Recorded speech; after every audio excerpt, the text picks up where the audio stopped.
Тригонометриялық өрнектерді ықшамдау. Бұл бүгінгі сабағымыздың тақырыбы. Саламатсыздар ма, құрметті оқырмандар? Сіздермен бірге математика пәнінің оқытушысы Әсетов Амангелді Құмарлы бүгінгі сабақта тригонометриялық өрнектерді ықшамдауға бірнеше мысалдар қарастыратын боламыз. Бірінші есеп: берілген өрнекті ықшамдаңыз. Бірден айтып кетейін, егер аттас тригонометриялық функциялардың аргументтері арифметикалық прогрессия құрайтын болса, онда әдетте екі шетінен бірдей қашықтықта орналасқандарын қос-қостан топтайды. Ғалымында синус 2 альфа, синус 3 альфа, синус 4 альфа, аргументтері 2 альфа, 3 альфа, 4 альфа арифметикалық прогрессия құрайды.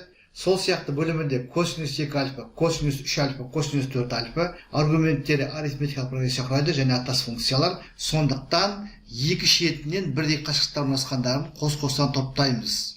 Синус 2 альфа мен синус 4 альфаны және косинус 2 альфа мен косинус 4 альфаны қос-қостан топтаймыз. Бұл жерде біз синустардың қосындысы мен косинустардың қосындысының формуласын білуіміз керек.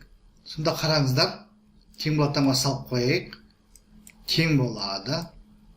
Бөлшек сызып қоямыз. Синус 2 альфа қосылған синус 4 альфа.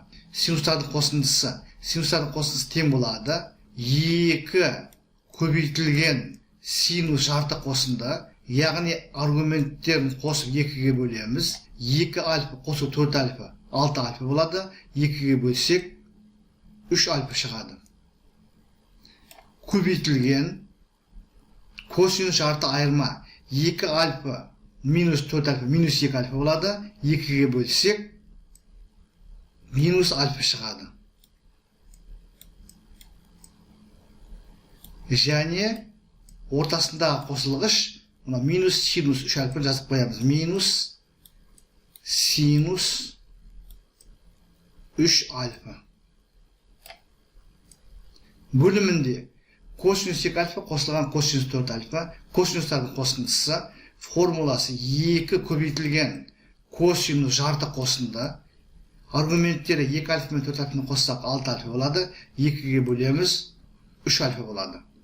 Көбейтілген косинус жарты айырма 2 альфа минус 4 альфа минус 2 альфа болады. 2-ге бөлсек минус альфа болады. Минус ортасындағы қосылғышты жазып қоямыз. Косинус 3 альфа. Енді қараңыздар, бөлшектің алымында ортақ көбейткіш синус 3 альфа, синус 3 альфаны шығарып жібереміз шашаның сыртына.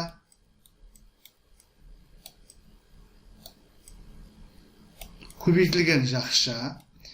Бізде косинус жұп функция. Сондықтан 2 деген көбейткіш жазып қоямыз да, жұп функция болғандықтан косинус минус альфаның орнына косинус альфа жазамыз. Екінші қосылғышын азайтқыштың орнында мына жерде 1 қалады. Тап солай бөлімінде ортақ көбейткіш косинус 3 альфаны жақшаның сыртына шығарып жібереміз. Жоғарыдағыдай 2 косинус альфа минус 1 деген өрнек жақшаның ішінде қалады. Енді қарасаңыздар, алым мен бөлімінде екінші көбейткіштері бірдей. Оларды қысқартамыз.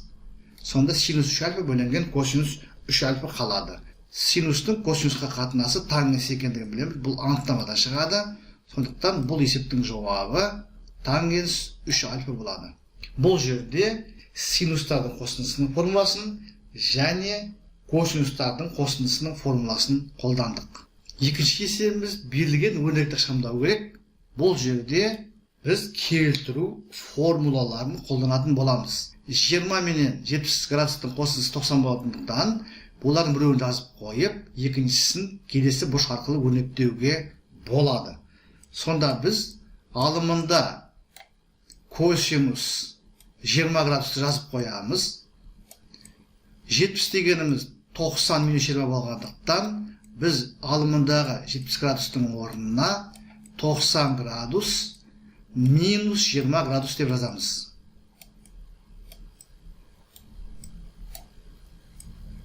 Бөлімін әзірге өзгеріссіз жазып қояйық. Косинус 10 градус. Тең болады. Алымындағы бірінші көбейткішті жазып қоямыз. Косинус 20 градус. Екінші көбейткішті келтіру формуласын қолданамыз. Косинус 90 минус альфа. Ол синус альфа болады. Және таңбасы өзгермейді. Себебі бірінші ширекте біз білетін негізгі 4 тригонометриялық функциялардың таңбалары оң. Сондықтан мына жерде бізде синус 20 градус болады. Бөлімінде косинус 10 градусты әзірге өзгеріс жазып қояйық. Енді қараңыздар, алымында косинус 20 градус көбейтілген синус 20 градус.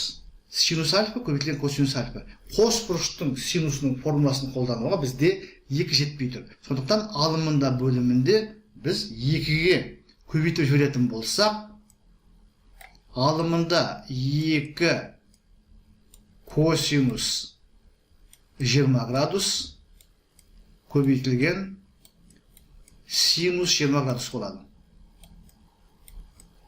Бөлімінде 2 көбейтілген 10 дегеніміз бізде 90 минус 80. Сондықтан біз косинус 90 градус минус 80 градус деп жаза аламыз.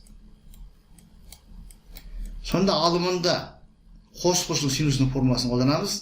Синус 2 альфа дегеніміз 2 көбейтілген синус альфа, көбейтілген косинус альфа еді.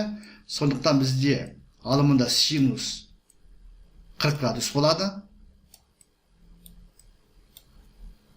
Бөлімінде 2 синус 80 градус. Бұл жерде де біз келтіру формуласын қолданып отырмыз. Әрі қарай байқайтын болсақ, бізде алымында синус 40 градус, бөлімінде синус 80 градус.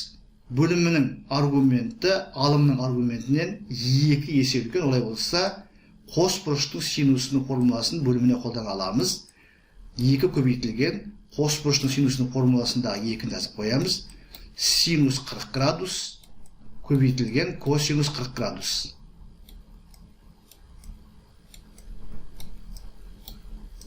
Алымында синус 40 градус тең болады. Алымындағы синус 40 градус пенен бөліміндегі синус 40 градусқа қысқарады. Бұлардың орындарында бір қалады. Олай болса, нәтижесінде бөлшектің алымында 1, бөлімінде 4 көбейтілген косинус 40 градус болады. Бұл бізде есептің жауабы. Сонымен есептің жауабы 1 бөлінген 4 көбейтілген косинус 40 градус. Келесі үшінші есеп берілген өрнекті ықшамдаңыз. Бұнда да келтіру формулаларын қолданамыз. Алымында 4 синус 25 градус жазып қоямыз. Бізде 65 дегеніміз 90 градус минус 25 градус. Сондықтан келтіру формуласын қолданатын болсақ, синус 90 минус альфа. Ол косинус альфаға тең. Яғни бізде мына алымында синус 65 градустың орнына косинус 25 градус шығады. Сонда қараңыздар, алымында 4 көбейтілген синус 25 градус, косинус 25 градус. 2-ні жазып қойып, қалған 3 көбейткіштің көбейтіндісі қос бұрыштың синусының формуласы бойынша синус 50 градусқа тең болады. Олай болса, қараңыздар, алымында синус 50 градус, бөлімінде косинус 40 градус. 40 градус пен 50 градустың қосындысы 90 болады. Яғни, бұлар екеуі бірін-бірі 90 градусқа дейін толықтырып тұр. Олай болса, біз бөлімінде 40 градустың орнына 90 градус минус 50 градус деп жазып алып, келтіру формуласын қолдана аламыз. Бұл жерде косинус 90 минус альфа. Ол бізде келтіру формуласы бойынша синус альфа болады. Яғни бізде синус 50 градус шығады. Одан алымындағы синус 50 градус пенен бөліміндегі синус 50 градус қысқарады да, есептің жауабы 2-ге тең болып шығады. Келесі есеп теңіз немесе өрнектің мәнін табыңыз. Синус 18 градус көбейтілген синус 54 градус.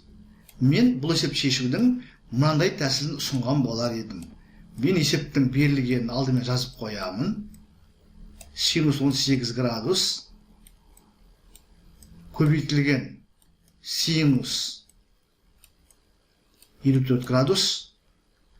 Қос бұрыштың синусының формуласын қолдану мақсатында алымын 2 косинус 18 градусқа көбейтемін. Бөлімінде осы санға көбейтемін. 2 косинус 18 градус. Шын мәнінде қарасаңыздар, біз берілген өрнекті 1-ге көбейтіп тұрмыз. Ал кез келген санды немесе өрнекті 1-ге көбейткенде сол санның не өрнектің өзі шығады. Енді қараңыздар, синус 18 градус 2 және косинус 18 градус қос бұрыштың синусының формуласы бойынша синус 36 градус болады. 18 бізде 2 еселеніп тұр. Яғни 36 градус болады. Синус 54-ті әзірге жазып қояйық. Синус 54 градус.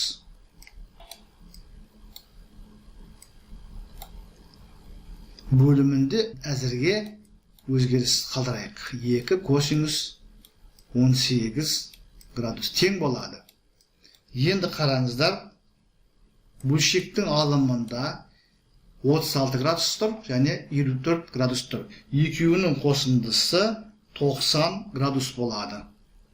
Бұл жерде де келтіру формуласын қолдануға тырысу керек. 54 градус дегеніміз, яғни бізде 90 градус минус 36 градус. Олай болса, біз алымында бірінші көбейткішті жазып қоямыз да, синус 36 градус жазып қоямыз.